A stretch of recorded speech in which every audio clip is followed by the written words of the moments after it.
Buenas noches, hombre, qué rico que estés con nosotros. Bueno, tengo que decir frases de gentileza, decir es una alegría estar contigo, no es verdad, no es verdad,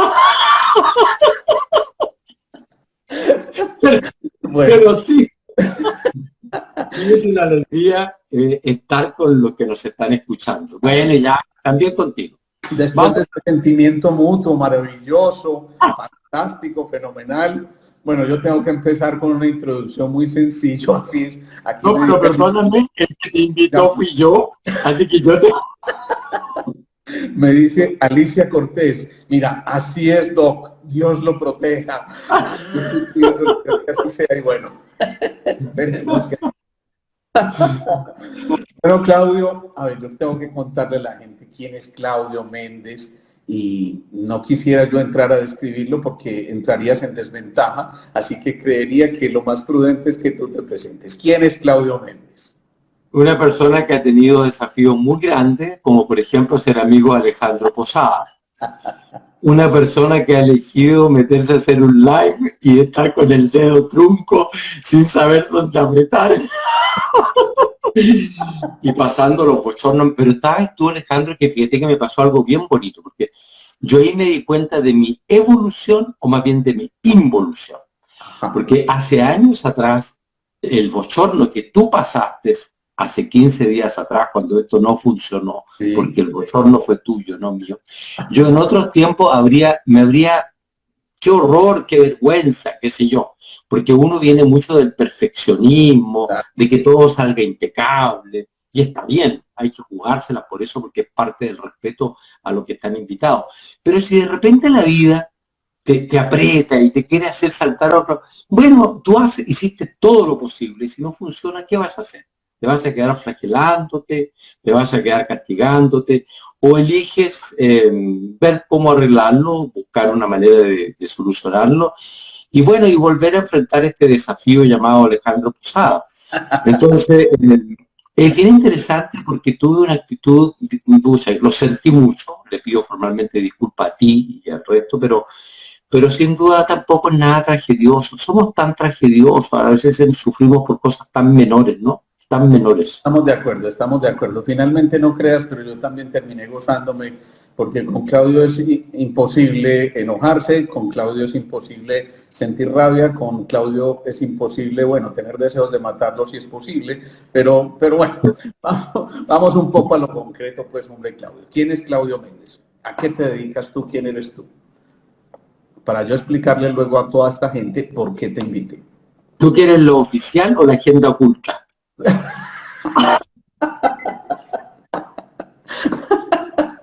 No, ya pongámonos serios, esto parece... Lo oficial es que yo soy, dicen que soy de profesión médico cirujano, eso soy. Dentro de esa línea después estudié, me especialicé en pediatría, después me especialicé en oncología y hematología pediátrica, después concomitante con eso me fui en las líneas administrativas, tomé cargos de direcciones de hospitales importantes, dirección de servicios de salud, también presidencia de colegio médico. He buscado por muchos lados todo lo que es el área de la salud. Y llegado un momento en que por mis propias experiencias personales y por lo que vivía con los niños con cáncer, Alejandro, eh, me vi compelido a buscar lo que está detrás de la enfermedad. A no solamente tratar los síntomas, que bien los vale hacer eso también, sino que lo que no se ve, lo que es invisible a los ojos. Y ahí comencé hace largos años una experiencia de búsqueda que me ha llevado a muchos caminos. Un gran camino fue a Medellín. Ahí estuve empapándome, ahogándome y disfrutando los conocimientos maravillosos de la sintergética. Cuando Claudio llegó, esto se los quiero aclarar, cuando Claudio llegó se quedaba una semana, ¿no? Una semana en la que todos rogábamos, ojalá pase rápido esta semana, ojalá, pero no fue así y terminó quedándose mucho tiempo y enamorándose de la sintergética. Demasiado tiempo, 3 demasiado meses. tiempo. Terminó enamorándose de la sintergética y yo quiero que les cuentes, Claudio, cómo llegaste a la sintergética, por qué llegaste de verdad a Medellín, qué fue lo que ocurrió. Como te conté, lo he contado eso, pero este proceso formal de la búsqueda partió con la asistencia de una paciente mía. Yo soy de los que me gusta estar en los procesos de los pacientes, ¿no? Entonces estoy desde su inicio, los acompaño cuando se hacen sus primeras comuniones, sus fiestas, sus cumpleaños, estoy hablando de los niños oncológicos, que eso fue otra etapa de mi vida. Y también de manera muy especial los acompañado en la etapa de la muerte. Es una etapa en que a mí me gusta mucho acompañar a las personas. Alejandro, te voy a dejar una tarjetita para que cuando te des el momento me llames y yo te puedo acompañar. Feliz y gustoso te puedo acompañar en ese proceso. Estaba en eso acompañando a Patricia Zavala Núñez, una niña de 9 años con una leucemia linfoblástica. Estábamos ahí en el 5º piso del hospital los dos, ya ella en su fase de agonía. Y de pronto me mira y me dice, los pacientes me decían papá mono, una manera cariñosa, ¿no? Me dice, papá mono, me dice, me estoy muriendo. Y hay momentos, Alejandro, en que uno, eso de las mentiras blancas, verdes, es una pura lecera, hay momentos en que no puede mentir. Porque ya uno siente que no está frente a una edad cronológica, frente a un niño, sino que está frente a algo que, a lo inmanente, hay una presencia. Entonces uno ahí mancillaría momentos tan sagrados con mentiras, a mi modo de ver, que solo ofenden. Y le dije, sí, Patricia, yo sí creo que te estás muriendo. Ella con mucha tranquilidad, una niña de 9 años. Y me dice, y no hay nada más que hacer. Entonces yo le digo, sí, ya nada, imagínate, te hicimos trasplante de médula, hemos hecho ya 3ª línea de quimioterapia, ya no tenemos nada más que hacer. Estoy hablando de la medicina de la alopatía de ese entonces que yo practicaba, estoy hablando de bastante tiempo atrás.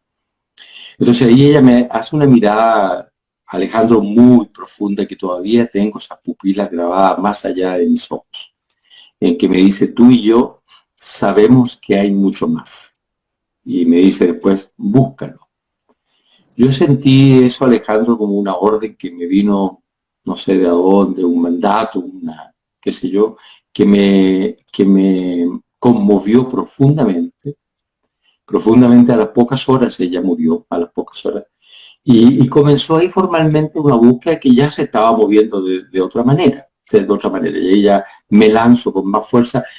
Mucho también por la insatisfacción que me dejaba la medicina, la insatisfacción que yo veía en los médicos, la insatisfacción que yo veía como director de hospital, porque no se esforzábamos, hacíamos 1000 cosas, y por más que hiciéramos cosas, yo veía una insatisfacción tanto del usuario externo, el paciente y su familia, como también de los propios funcionarios del sistema. Entonces veía algo falta aquí.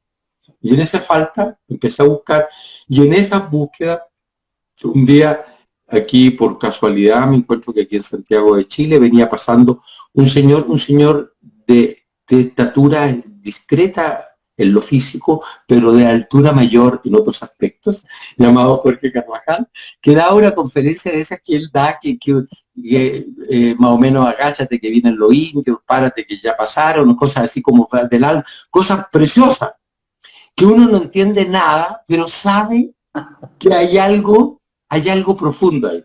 Entonces termina y yo me acerqué y le dije, yo quiero ir a aprender eso donde ustedes. No había hecho ni un módulo de sintergética, nada. Pero para mí es muy importante ver, más que los contenidos teóricos, es ver la coherencia que hay entre lo que se dice en el púlpito o en la clase, con lo que se vive, cómo se conectan con los pacientes, cómo se relacionan. Y tomé la decisión de ir a Medellín sin saber nada. Y llegué sin saber nada y me fui sin saber nada, porque seguimos en la misma cosa. Y así llegué a Medellín, allá el año 2001.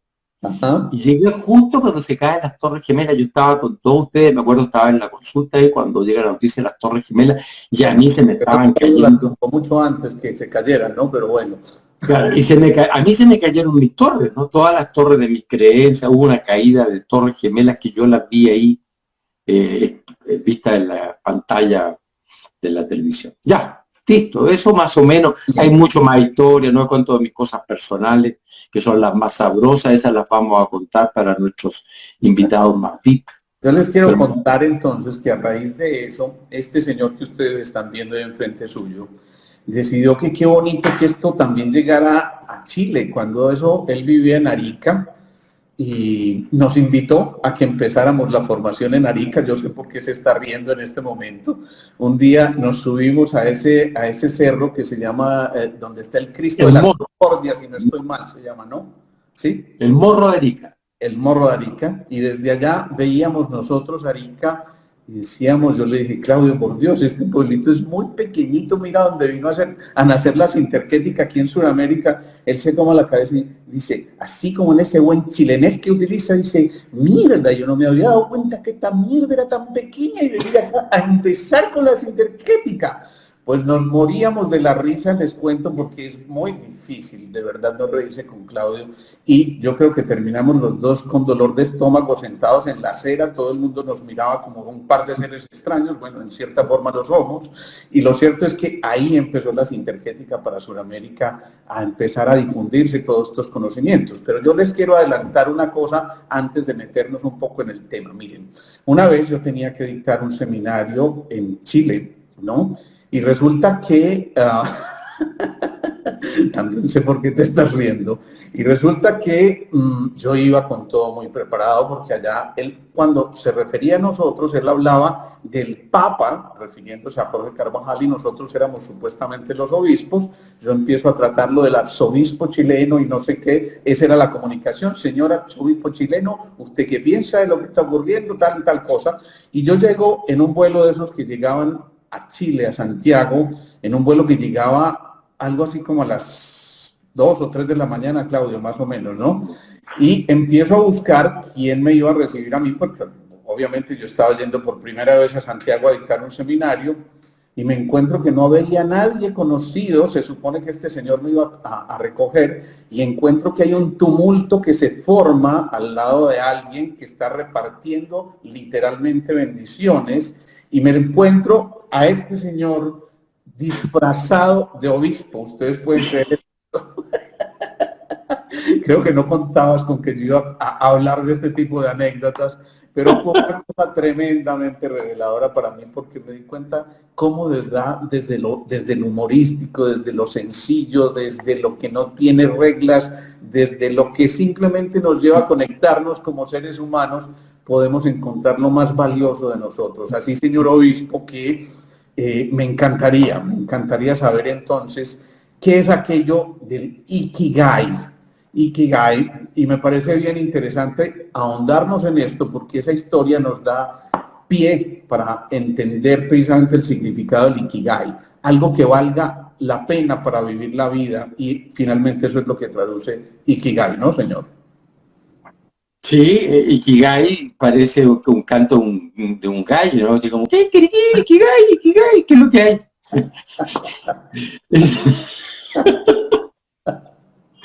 Tú, que todo lo malentiendo, estaba hablando del Ikigai, pero me costó que este muchacho lograra entender algo. Bueno, Ikigai es una palabra que viene desde Japón, Que tú sabes que los orientales en una palabra, igual que nuestro pueblo originario, en una palabra traducen todo un concepto, ¿no? Nosotros con nuestro lenguaje somos como muy literales, ellos son más simbólicos, ¿sí? Y Ikigai viene como el valor de la vida, lo que tiene sentido en la vida. Y este término se ha puesto muy de moda en los últimos tiempos y ya se ha occidentalizado. Bueno, porque prácticamente ahora esto con la universalización, lo occidental se orientaliza y lo oriental se occidentaliza. El cuerpo calloso del planeta también ya ahora permite las conexiones. Todos arriba del COVID en este proceso profundo de masificación. Y hace un par de años atrás, investigaciones de la National Geographic empezaron a hablar de las 5 zonas azules. ¿Tú sabes de eso? No, que voy a saber yo, señor, por favor, explíqueme qué es eso. Suele contarte a la audiencia lo poco que sabes. Entonces...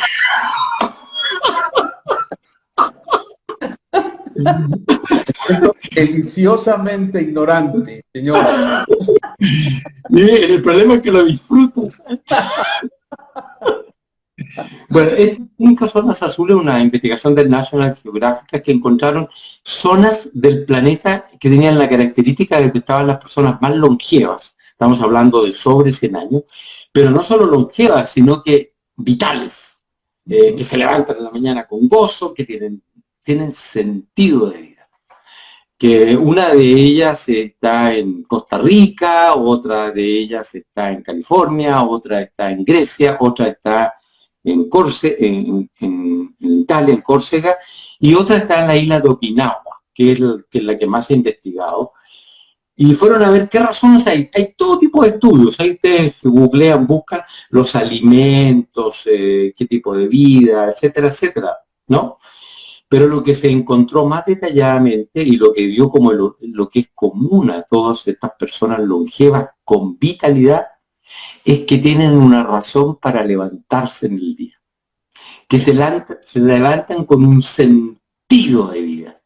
Que la vida no es otro día más, otra semana más. Uno tiene derecho a que de repente diga eso, pero de vez en cuando, no como un sistema de un día gris, y uno dice, espero que llegue el fin de semana, espero que llegue las vacaciones, espero que llegue la jubilación, espero que me llegue la muerte. ¿Te fijas? Entonces, no, ellos se levantan con este propósito porque encontraron su ikigai. Claro. Su ikigai, es decir, su sentido de vida. Esa razón. ¿Para qué yo nací? Si nosotros aceptamos que cada uno de nosotros es único, que cada uno de nosotros es inigualable, no va a haber nadie como tú, Alejandro Posada, y eso yo lo encuentro una bendición para el planeta. No va a haber ninguno que igual a ti. Entonces, si es verdad eso, si no solo cada huella dactilar es única, sino que cada cerebro es único, que tiene la capacidad de ir creando realidades, significa que cada uno de nosotros nació por algún sentido profundo. Bien, ahí hay una cosa importante, Claudio, y es que ese Ikigai, bueno, en términos generales se fundamenta en 4 pilares, ¿no? Ellos hablan de descubrir la misión, de por supuesto ponerle mucha pasión a la vida, de encontrarse una profesión y una vocación detrás de esa profesión. Y entonces hay 4 pilares fundamentales a través de ese Ikigai para supuestamente ir en búsqueda de la felicidad, que es lo que nosotros pretendemos alcanzar para realizar los sueños y encontrar ese Ikigai. Me río mucho porque él no tenía idea de esto. Yo le mandé un papelito que habla.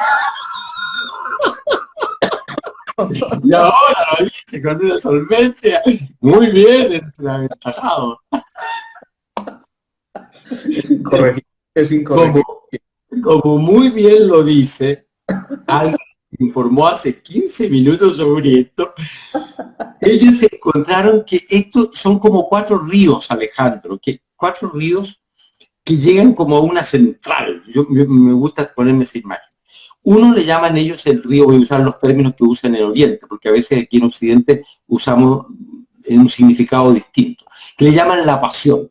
La pasión es eso que ¡wow! El entusiasmo, el gozo, qué rico, no esa cosa aburrida. Eso es único. ¿Cuál es tu pasión?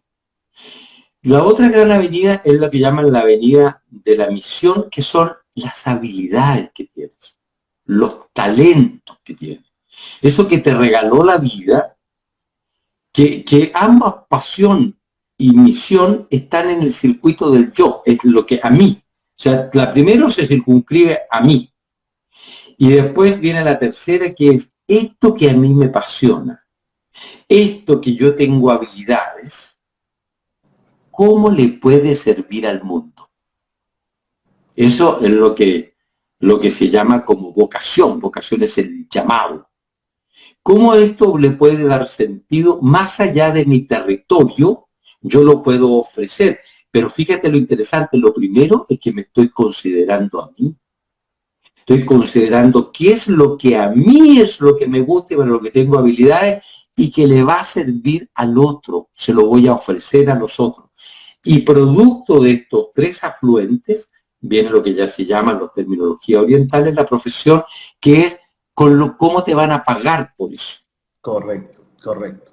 Bueno, aquí entonces, Estoy jugando, me estoy divirtiendo, tengo habilidades, le está sirviendo al mundo, al planeta, a mi vecino, a la junta de vecinos, al barrio, al Dorado, a lo que fuera, pero además me están pagando, porque también hay que contemplar ese aspecto que muchas veces los que estamos en los trotes espirituales, pensamos que uno tiene que inmolarse por el otro y flagelarse. Es decir, un sentido de gozo total. Lo que yo veo que es trasladarse desde esa lectura del Valle de Lágrimas, del sufrimiento, al que estamos entrando aquí y ahora al paraíso, y tú lo vas co-creando. Así es. Hoy veía una paciente, Claudio, una paciente muy especial que en medio de su cuadro clínico, pues es una historia bastante turbulenta, bastante compleja, repleta de sufrimientos, entre otras cosas, muchos de esos sufrimientos de alguna forma elegidos consciente o inconscientemente, pero en un momento dado ella encuentra tal desespero y tal necesidad de encontrar esa vida valiosa en todos los aspectos que dice, perdí mi dirección y me siento en la inmunda. Te llega esa paciente y ¿qué le dices, Claudio? Bueno, en tu caso, si te llega a ti, le diría que busque otro doctor. Sería la primera recomendación. Pero por favor que no sea un doctor chileno por ahí, ¿no? No, sigue perdida.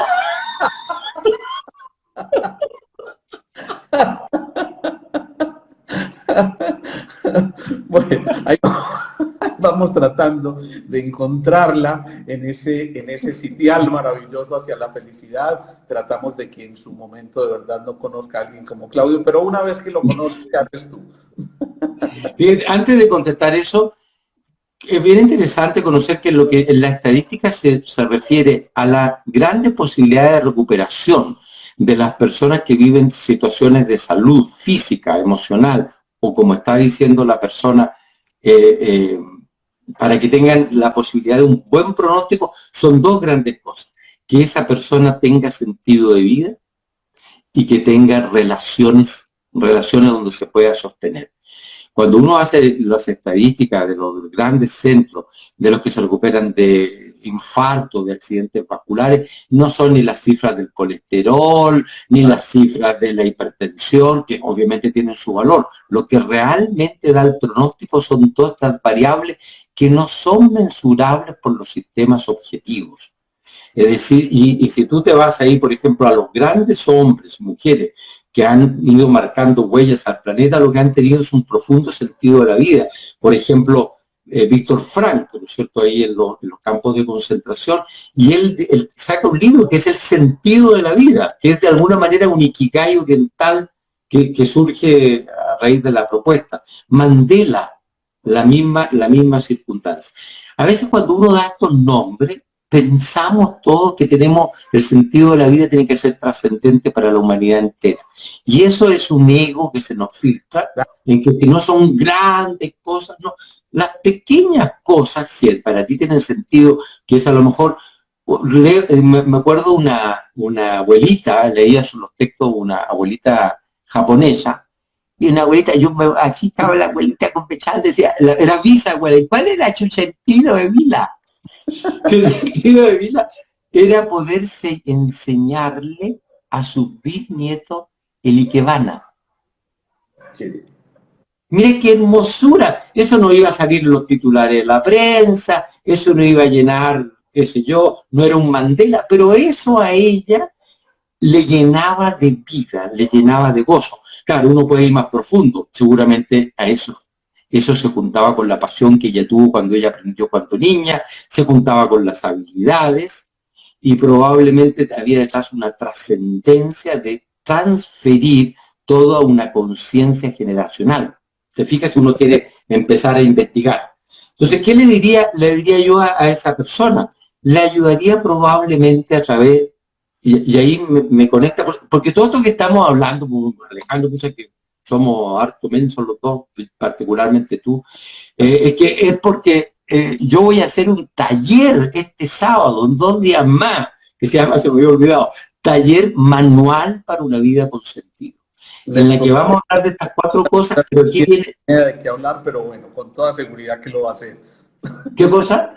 ¿Qué cosa? que les puedo asegurar que aún no tienes ni idea de qué vas a hablarles en ese taller, pero eso es lo bonito. De verdad que eso es la magia. Y eso medio en broma, pero medio en serio lo digo, porque este hombre, en su capacidad de gozar la vida, logra que uno vuelva a despertar pasiones y logra despertar otra vez ese entusiasmo en Teos asmo, Dios está en mí, eso traduce eso exactamente, y es volver a encontrar como esa lucecita, pero también a través de, Claudio, una cosa que yo resalto, y de verdad muy en serio lo digo, mira cómo me pongo de serio, es descubrir esa pasión a través también del humor y de la alegría por la vida, ¿sí? Yo les quiero contar antes de que te metas en lo del taller porque me parece súper interesante. Alguna vez yo me encuentro con alguien que me cuenta una anécdota muy extrañada y me dice, oye Alejandro, me ocurrió una cosa bastante extraña hoy, una cosa muy significativa, ¿no? Yo me estaba alojando en una casa acá cerca a esto que llaman el poblado, y yo salí, me habían dicho que los taxis eran de color amarillo, yo vi que pasó el carro amarillo, le puse las manos así, me le acerqué, lo frené un poco, el tipo se aterra conmigo ahí parado y yo abro la puerta, me siento y le digo, por favor me lleva al barrio Los Laureles. Y después encima el tipo le dice, pues bueno, sí, yo voy por esos lados. Y el tipo está fumando y le dice, por favor, me molesta el cigarrillo, le molesta si suelta su cigarrillo, si bota su cigarrillo, y me gustaría que pusiera tal música, ¿no? Y de pronto el señor le dice, pues bueno, sí, yo le doy gusto, no hay problema, ningún inconveniente. Y resulta que el que iba en ese taxi, entre comillas, es este señor que vio un carro amarillo y se le ocurrió que era un taxi. El tipo termina muerto de la risa, llevándolo a su destino sin ser un taxista. Cuéntales eso un poquito, Claudio, porque es que eso también es un poquitico ayudarle a la gente a encontrar su Ikigai a través de este tipo de cosas. Es como tú lo cuentas. Yo iba atrasado. Esto es real, ¿ah? Conste que eso es real. Yo duré 15 días riéndome de todo esto y todavía me río, pero esto le ocurrió a este señor, esto no le ocurrió a Claudio Méndez, ¿no? Claro, yo iba atrasado, es cierto, entonces, no sé acaso ya son amarillos los taxis, que en Chile eran amarillo, o ya no me acuerdo dónde, entonces al verlo lo freno y seguramente tenía tal decisión en mí que eso se traspasó y el señor frena, me sube, me lleva a tal parte. Entonces el señor descolocado, sí, claro, y yo le voy dando, y él, como tú dices, iba fumando y le pido, señor, por favor, no fume, qué sé yo, bueno, etcétera, etcétera. Y bueno, empezamos a conversar y qué sé yo, muy amable el señor, y cuando me voy a bajar le digo, ¿cuánto le debo? No me debe nada. Pero ¿y cómo si usted no es taxista? No, señor, yo no soy taxista. ¿Y por qué usted se paró? ¿Y cómo no me voy a parar si con la decisión que usted me paró? Bueno, eso también es Ikigai, una manera de gozarse la vida y de darse cuenta que la vida no debe ser tan compleja. Pero aquí viene una parte seria, Claudio, que me parece, bueno, no, espera, te hago un paréntesis, háblanos de tu taller así ligeramente, porque no, yo... Entonces yo tengo este conocimiento de Oriente, Sí. Y la idea es conectarlo con conocimientos de Occidente. Y ahí conectamos con la neurociencia, que busca ver por qué razón, como tu paciente, perdió la pasión, por qué perdió su misión, por qué anda perdida, por qué razón no sabe cómo servir y además no encuentra cómo la vida le pueda retribuir en los planos económicos. Y eso generalmente pasa, Alejandro, porque aquí hay una suerte de paradoja. El ser humano nace con la claridad para la cual uno viene, pero nace también a conquistar este mundo externo. Mis órganos, los sentidos, me llevan hacia el mundo exterior y al ir al mundo exterior comienzo a recibir toda la información que viene de afuera, que son los referentes de mis padres, mi familia, mi colegio. Entonces yo comienzo a olvidar quién soy yo por comenzar a seguir lo que de afuera se supone que lo que yo debo hacer. Entonces, si vengo de una familia de artistas, tengo que ser un artista. Si mi padre y mi abuelo fue un doctor, yo tengo que ser un doctor. Si hicieron una clínica, ¿cómo la voy a perder? Si lo bueno es ser tal cosa, si lo correcto es otro. Entonces, comienzo una suerte de profunda infidelidad. Comienzo a ser infiel a mí misma y a mí mismo porque estoy buscando la aprobación de los referentes míos que me permiten la sobrevivencia. Es una trampa muy inconsciente que comienza desde los pequeños momentos. Imagínate cuando, qué sé yo, el niñito va a jugar a algo y en esa familia no se juega de esa manera. O va a hacer determinada cosa y se la reprende y se empieza, por lo tanto, a podar todo esa fuerza vital y el muchachito, la niñita, el niñito comienzan a acomodarse para ir dando el gusto y por lo tanto uno se pierde de sí mismo porque se hipotecó en la sobrevivencia a través de la aprobación de los referentes que te dan el cariño, el amor, etcétera, etcétera. Entonces, eso queda muy internalizado en nosotros y se entra a los territorios que llamamos del inconsciente o los territorios subconscientes. Uno no tiene claridad de eso. Eso se pierde ahí en la noche de los tiempos.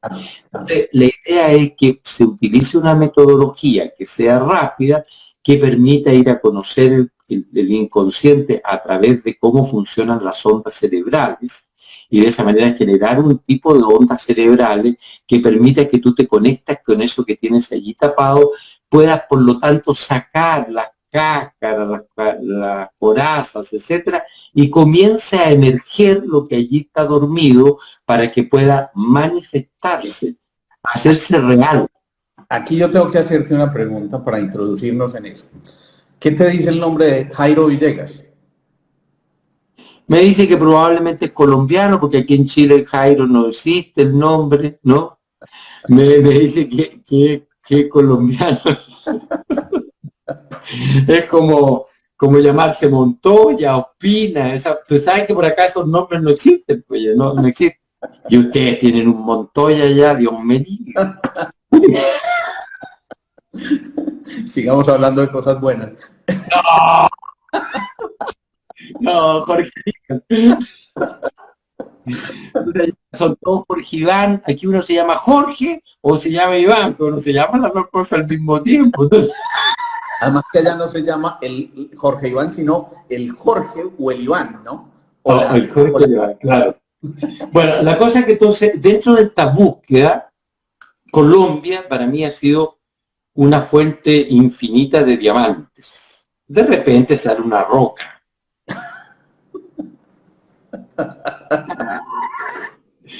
No solamente ustedes tienen diamantes, mis queridos colombianos, en eso, sino yo siempre he reflexionado por qué Colombia ha dado origen a tantas propuestas tan preciosas. Probablemente por el contraste, porque han tenido ustedes décadas de dolor muy fuerte y se ocurre una fricción, donde se emergen esas polaridades, la polaridad de las cosas dolorosas, pero la polaridad también gracias a esta fricción de propuestas muy bellas que a mí me ha tocado conocer, como es la propuesta de la Sintergética, a través de todo el grupo de Vía Vida Colombia. Me conocen, Jorge Carvajal, Luz Ángela Carvajal, Alejandro Posaque, el que sirve el Tintico, Jorge Montoya, qué sé yo, mi querido Felipe Duque, Jorge Banatango, bueno, etcétera, etcétera. Pero también en esa época conocí también en ese grupo a Federica Freitel y a Santiago Rojas. A través de Federica conocí esta línea de la autoobservación Jairo Villegas, otro colombiano, que tiene la habilidad o la característica de ser ingeniero en computación. Por lo tanto, le gusta saber cómo funcionan las cosas, que eso es bien interesante, porque nosotros los humanistas, como que no, en cambio aquí hay como un pensamiento distinto, de tratar de ver cómo ensambla las piezas. Y producto de su crisis, como él lo ha contado más de alguna vez, como todos que tenemos crisis, yo nunca he tenido crisis en mi vida ha sido realmente un proceso una sola crisis, Tomás. Has tenido una sola crisis, pero te ha durado toda la vida. Yo una crisis de 67 años. Tú sabes que amo las crisis, las amo, verdaderamente las amo. Bueno, pero ese es otro cuento.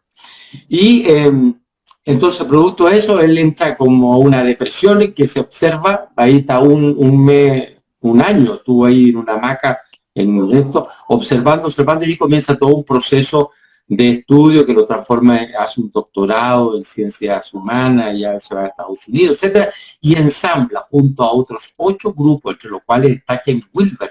Ken Wilber es uno de los co-creadores de esta propuesta, una metodología que tenga la característica de ser muy rápida, autogestionante, que se pueda meter al inconsciente, que sí.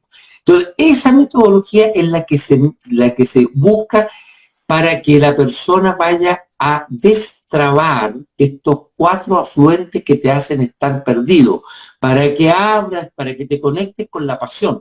Conectarse con la pasión, en buenas cuentas, Alejandro, es conectarse con un estado frecuencial y vibracional del cerebro que está asociado al máximo momento de generación de ondas alfa, que tiene que ver con el estado de gozo y de juego. Allí uno está en el reino de los cielos, está co-creando, y eso se alcanza en la niñez en ciertas edades. Pero mucha gente ni se acuerda de cómo eran cuando niños, eso está totalmente sepultado. Ir a destapar eso, pueden estar ahí algunas claves que puedan comenzar a reconectarlo a uno con la pasión, con el entusiasmo, con el gozo, que genera, por lo tanto, un estado frecuencial en el cerebro que expande la conciencia, y a lo mejor este cerebro se puede transformar en una plataforma para que se precipite en la mente superior y uno puede ser, por lo tanto, co-creador de lo que el planeta necesita, de lo nuevo que viene. Bien, de la misma manera. Debo ahí confesar una cosa, Claudio. No conozco mayormente la autoobservación neutroconsciente. Yo sé que me vas a decir que ni de eso ni de nada, pero está bien. Eso que nos llama en este momento, sé que en realidad te ayuda a eliminar bloqueos, a quitar obstáculos, a generar estrategias para disminuir esas creencias inhibidoras o limitantes. ¿Cómo se llega a través de la observación neutroconsciente a superar estos obstáculos? Mira, primero hay un proceso que está imperceptible de desidentificación de los contenidos del pensar y los contenidos del sentir y de las experiencias.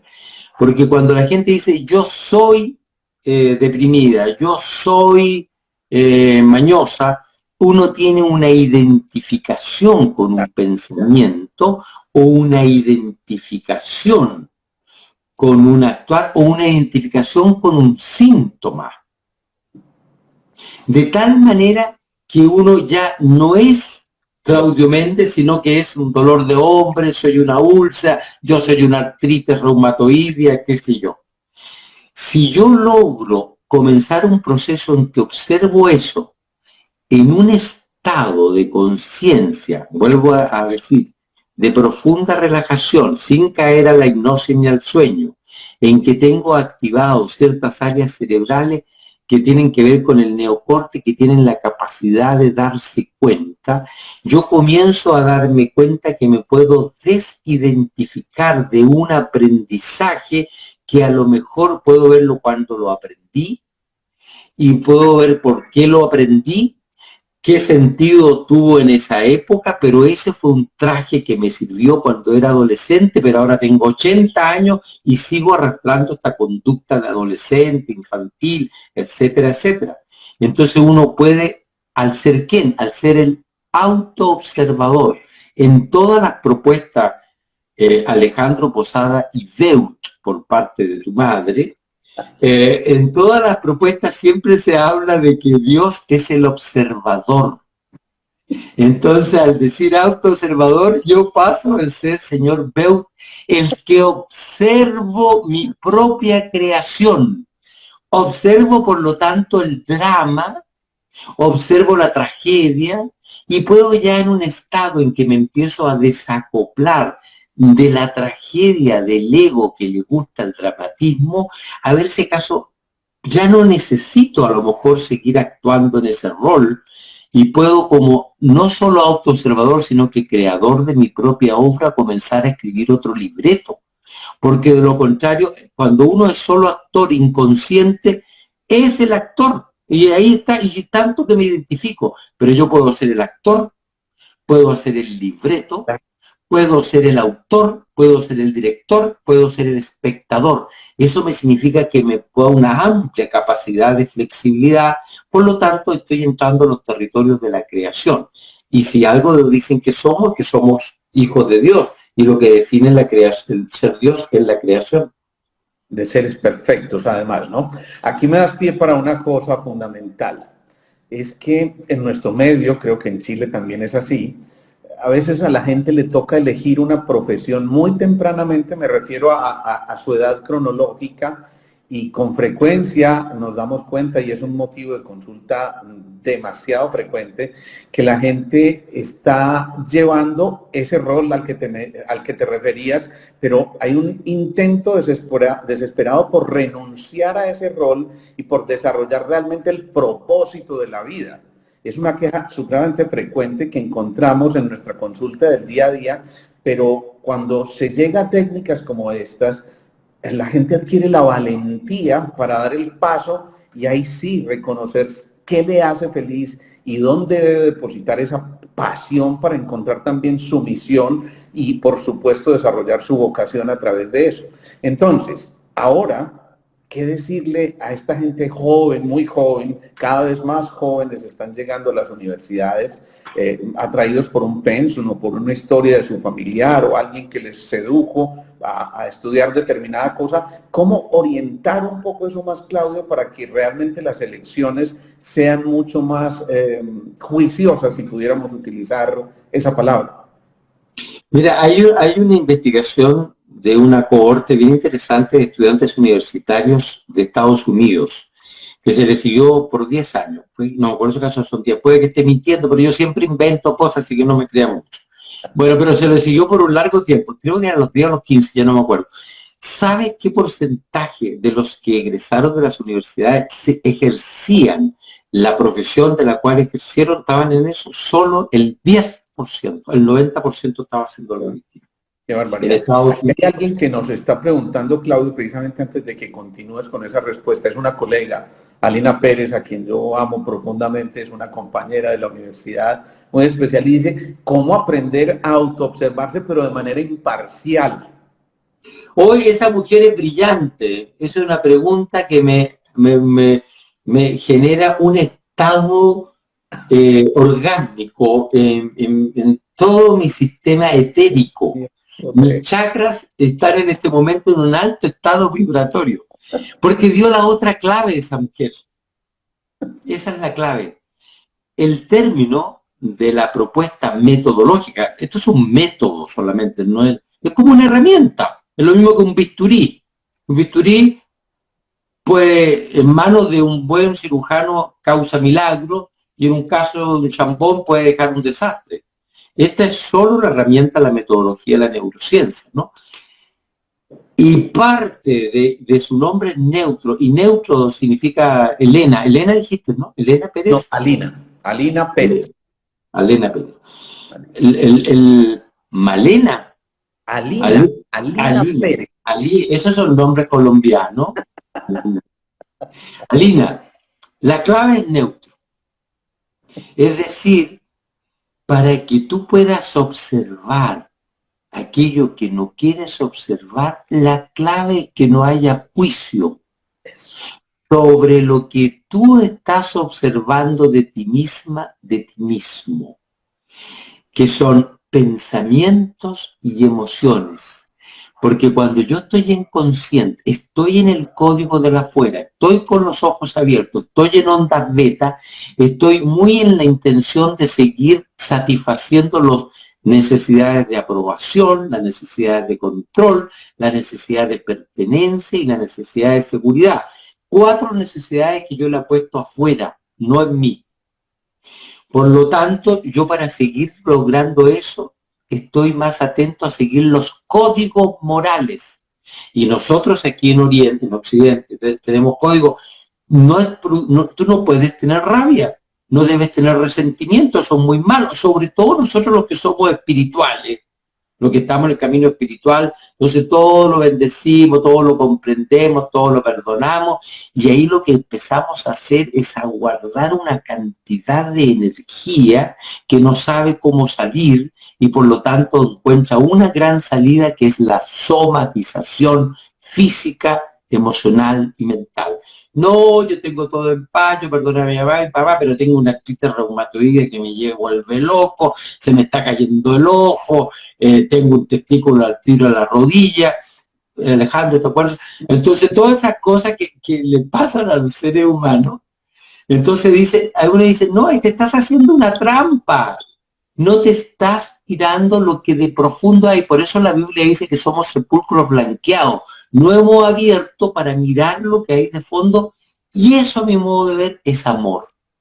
Amor es mirarse lo que yo tengo, es el peldaño del amor, es la aceptación de que tengo pendiente de una cantidad enorme de emociones que las voy a procesar si lo hago en un estado neutral, con ondas cerebrales de determinada manera, en que esté mirando el trabajo del neocorte que tiene pensamiento y el trabajo del cerebro reptil que maneja la acción, mediado por el cerebro límbico, que es el que le pone como los condimentos en cuanto a sentimientos y memoria. Trabajo todo eso y como si algo que es plástico es el cerebro comienza a reinventarse y el cerebro mueve el cuerpo mueve la realidad mueve la mente mueve otra vez el cerebro y se forma un circuito que pasa desde la inconsciente a un circuito consciente, en que yo comienzo a ser protagonista de para dónde voy a conducir esta existencia. Por fin dijiste algo importante, ¿no? Me encanta eso, ¿no? Gracias a tu compañera. Muy bien. Compañera sacó toda su inteligencia, porque aguantarte 7 años tiene que haber desarrollado una gran inteligencia de sobrevivencia. Ánimo, Lina, cuando alguna vez vaya a Medellín, nos vamos a ir a tomar un tintico. Un tintico, perfecto. Oye, hay una cosa también. En tiempos de pandemia ha ocurrido algo muy singular, y es que sobre todo nuestras personas muy adultas se vieron súbitamente aisladas porque sus hijos no querían contagiarlas, y muchas veces dejaron de ver a sus hijos por tiempos extensos, entre otras porque no manejan esta tecnología y no se podían encontrar fácilmente, y por supuesto llevaron a que muchas de estas personas perdieran muchas de sus facultades físicas, mentales, por supuesto involucradas con todo lo emocional. Mi pregunta es, ¿hay algún límite en edad para autotransformarnos, Claudio? Sí, hay un límite, 187 años. Ya a los 188 se hace un poquito difícil. La vida, si algo define a la vida, es la plasticidad y la fluidez. Y eso no tiene límite. Y si hay algo, un órgano que realmente sea plástico, es el cerebro. Depende de los inputs y los outputs. Bueno, tú no sabes de inglés, qué pena. Lo que ingresa y lo que sale. Entonces... Es que es imposible. Yo no me lo imagino. No. Pero decir que los principales inputs, los principales ingresos, ya no vienen de afuera, Alejandro. Vienen desde adentro. Una vez ingresaron, quedaron adentro, y es tu propio inquisidor, es la abuela que tienes adentro, el papá que tienes adentro, la mamá, los desmerecedores, todo eso de lo cual no te das cuenta, que van cada vez manteniendo el circuito, generando los mismos resultados. Si nosotros sabemos que algo que define desde el punto de vista biológico es que todas las células se recambian en un año, prácticamente las células son todas distintas. Si las células son todas distintas, si cada 2 horas se cambia el epitelio del antro gástrico, ¿por qué razón vuelvo a repetir la úlcera? ¿Por qué otra vez el helicobacter? Significa que hay un plan, o hay un mentor que un plano que vuelve a generar la misma célula. Y son los pensamientos, sentimientos generalmente inconscientes, que muchas veces no son personales, sino que son transpersonales, son transgeneracionales, o corresponden a un verdadero inconsciente colectivo que vuelve a moldear de la misma manera la célula. Lo mismo pasa con mi neurona, vuelven a generar el mismo circuito miedoso que quedó de esa manera, y por lo tanto todos los otros circuitos, como otra ley de la biología, lo que no se usa se empieza a marchitar. Ojo, Alejandro. Entonces eso, como empieza a pasar eso, por lo tanto los circuitos del placer y del gozo no los activo, porque tengo mis circuitos activados en el estado de hipervigilia o de alerta, que significa un miedo de que me va a pasar algo, no voy a tener la aprobación de papá o mamá, no voy a poder controlar lo que pasa con mis hijos, no voy a poder controlar lo de aquí y lo de más allá, no voy a poder pertenecer al club, a la familia, al linaje, porque si todos son de esta línea y yo quiero estudiar otra cosa, entonces me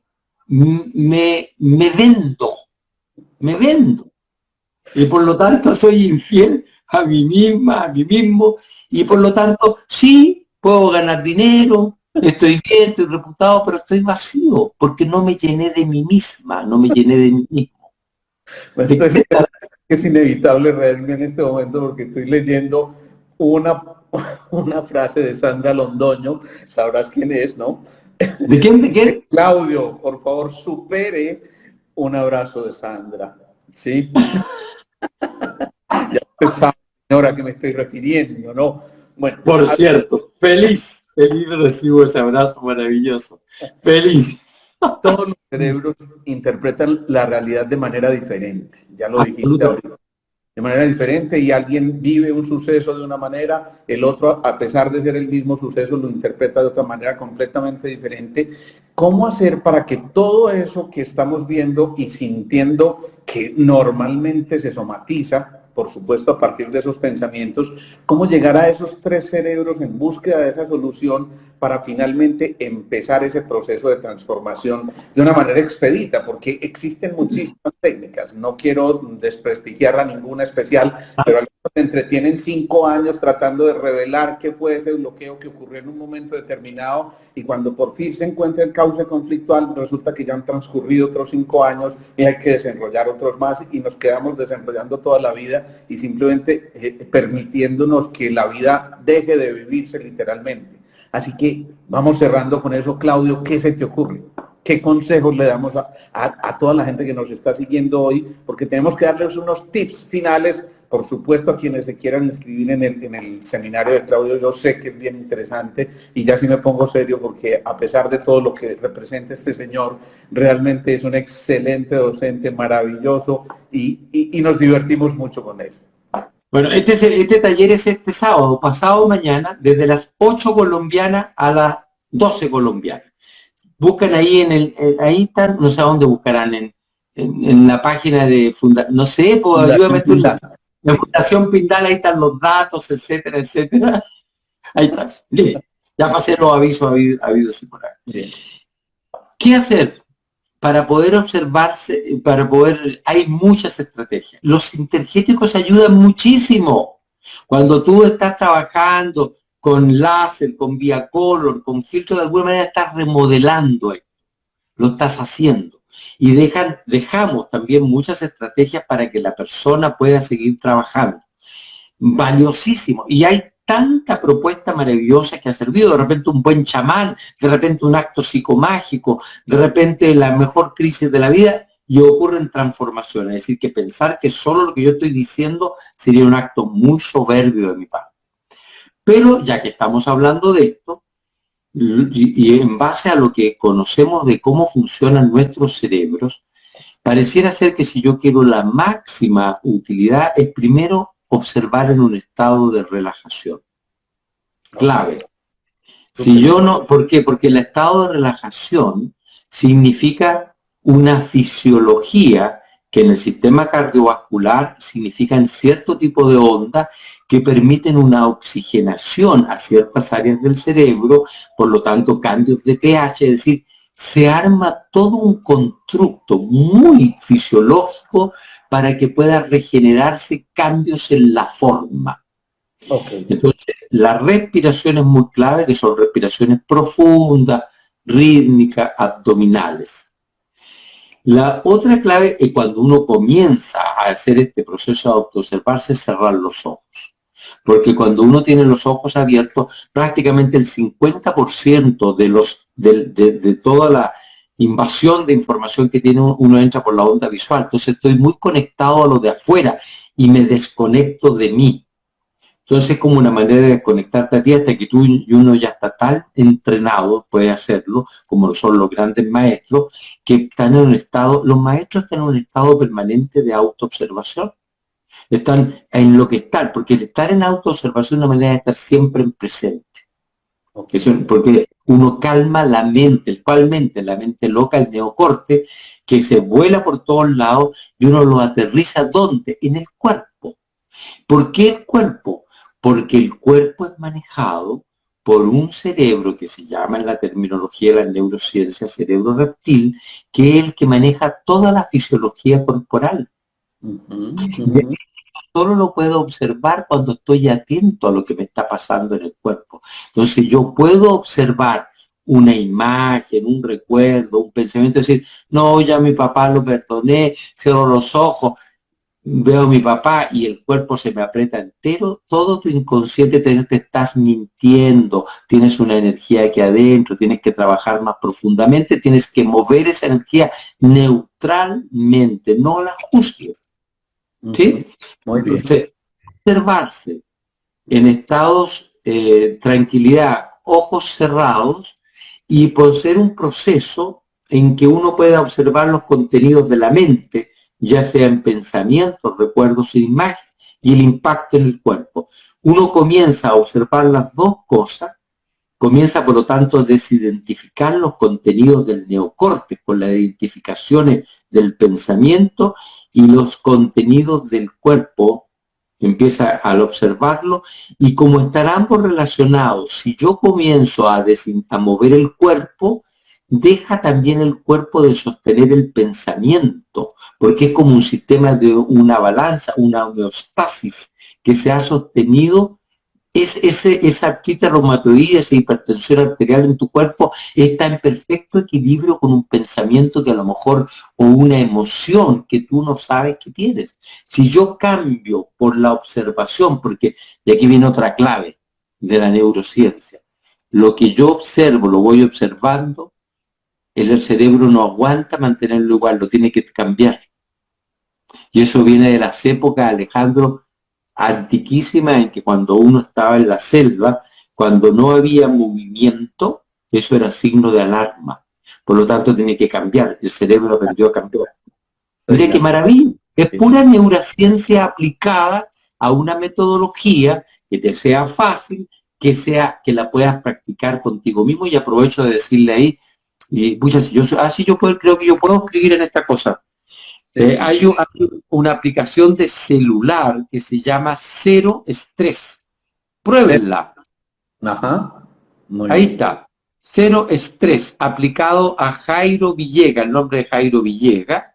Y ustedes se meten a eso y ahí bajan de su celular y ahí tienen un acompañamiento inicial. Esto se está profundizando en una aplicación mucho más interesante, más completa, pero es una cosa inicial. Ahí tienen una manera, porque esta propuesta, Alejandro Posada, tiene mucho que ver con generar herramientas de autogestión.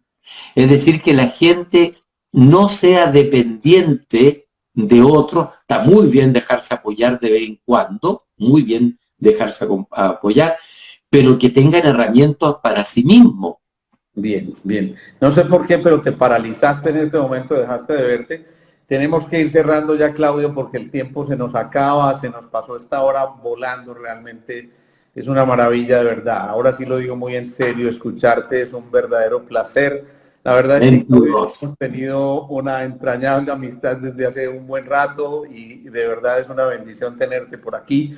Así que la invitación es a que esto continúe, Claudio, porque se van a abrir muchas puertas. Yo sé que quedan muchas inquietudes para quienes estén interesados en realizar el curso con Claudio este sábado. Acuérdense, busquen @Fundación Pindal y ahí van a encontrar respuesta a muchos de estos interrogantes y por supuesto la manera de inscribirse, hacer el curso, todas estas cosas.